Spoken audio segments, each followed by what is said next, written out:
Welcome gamers to World 9. I'd like to take a second to introduce this fun project for my channel. Using Super Mario Maker, I'm making a completely original Super Mario Bros. Game with a realistic difficulty curve. I'm talking about themed worlds, original boss battles, secrets to find, and just a truly authentic Mario experience that feels like it came straight from Nintendo. These videos I'll be posting on YouTube will be showcasing every level I made, explaining the creation process, but I didn't want to take all the fun away from experiencing these levels yourself. Every single stage I make for this project has 5 hidden red coins in the level. If a player finds all 5, they are rewarded with a secret room, which is essentially my version of a secret exit for the level.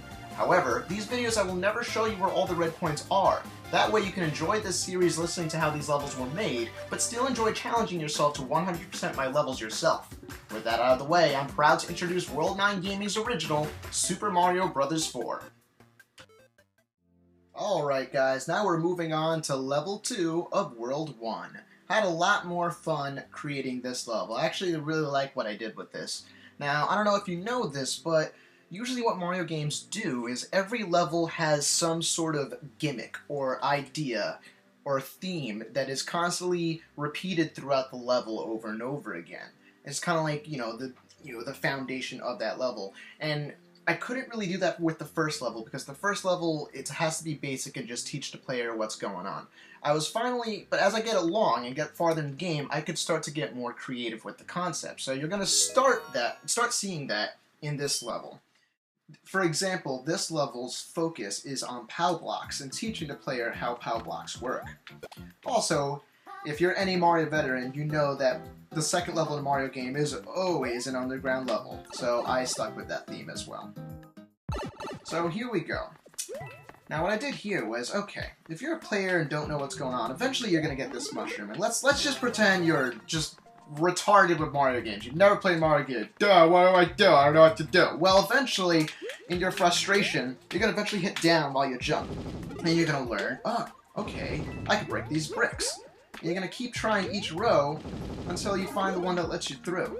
So by doing this, as a level designer, I can now design the rest of the level knowing that the player absolutely knows how to do a ground pound, because they couldn't have gotten past this point without doing one. So then when you do it here, not only do you not know how to do a ground pound now, but you are forced to do a ground pound on a POW block, and the coins fall over here. So with absolutely no instructions, I have taught the player how to do a ground pound and what POW blocks do. Sorry, I can't talk. And these POW blocks, like I said, are going to be the theme of this entire level. But that's the type of level design that I love about Nintendo, is them teaching the player through only gameplay alone how to do things. Alright, I'll show you where one of these hidden red coins are. There's one of them, but I'm not going to show you many more. Maybe just one more. The rest are up to you. So, okay. So once again, like, alright, these guys are here. Well, I learned earlier that I could do this, so I'm going to do it again. Like, if I were to give a name to this level, it would probably be like POW Block Caverns, or POW Caverns, or something like that. I was going to give a name to the levels, but then I didn't want the titles to be too long, since I was already writing Super Mario Bros. 4 in the titles, blah blah blah, whatever. Alright, so keep going.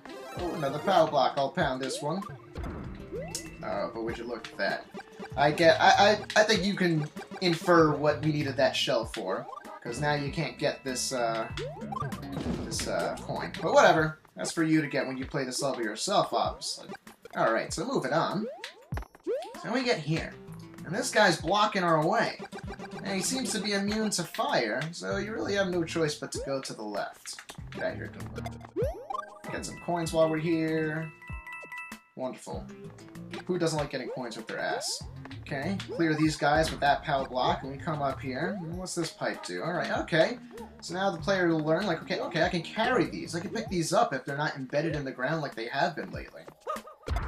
And, you know, I know this probably seems so... I've said this in the last video, too. I know this seems really obvious and stuff, but it's really hard to make a level of, like, a certain difficulty that you're aiming for. Because especially when you're the creator of these levels, you replay this over and over again. It's so easy to think, like, okay, I know this is supposed to be easy, but this is too easy. Which is why I've had tons of people, tons of my friends, play my levels over and over again. People who are good at Mario, people who are terrible at Mario, and it's surprising to see sometimes, like a part that you wouldn't think you could possibly struggle on, and you watch a novice player struggle, and you're like, oh wow, I never thought that would be a problem for someone, and then that's when you tweak it over and over again. Sorry, I'm rambling. But anyway, I might as well show you this red coin since it's on screen. This is actually probably the most difficult red coin to get in this level, at least in terms of, like, mechanically getting it. It's not too hard, but someone who's not, like, really skilled at Mario might have some trouble with it. So, going with the theme that I've been teaching the player how to pound stuff with their butt the entire level, that's how you make those vines appear. You gotta get over here to make sure you're underneath this pier. And you gotta take a leap of faith to that vine. Okay, more leaps of faith. And then you also have to be careful that you don't bop your head on there and then accidentally fall. You gotta squeeze right in between those. So, not impossible, but definitely one of the trickier ones in this level to get in terms of, not like from how hidden it is, but just the process of getting it. Okay, that shell breaks the POW block so the player can see that other things can activate POW blocks besides yourself. And there is our exit pipe. It's going to lead to the end of the level. So this part, we have POW blocks raining from above with a platform over there for us to jump to. And I'm coaxing a player to want to jump there with those coins. So if you just run and jump, you're eventually going to grab one of these blocks or hit them with your head. Either or, you got to get 3 in order to clear that right over there. Look, we got children cheering for us. It's great. It's dandy. Up there. Get back to see daylight once again. Gotta find your red coins to open this, so hopefully I encourage you to play this level and challenge yourself to find them. And stick with the theme of the POW blocks. In order to get to the top platform for the flagpole, you need to grab that POW block from the wings and break those guys. Take another leap of faith, and there you have it. Get a 1-up. That is Super Mario Bros. 4 Level 1-2. A little more complicated and complex than Level 1. I'm actually really proud of this level because I think I approached the POW block cavern idea in a very Nintendo-esque way, not to be bragging or anything. So here's the code if you want to play the level yourself, which I hope you do. If you would like to go straight to level 3, 1-3, you can click right here. And please, let me leave comments below to let me know what you think. You know, judging this level based on if it was an actual level 2 in a Mario game. And let me know if you're able to find the 5 hidden red coins.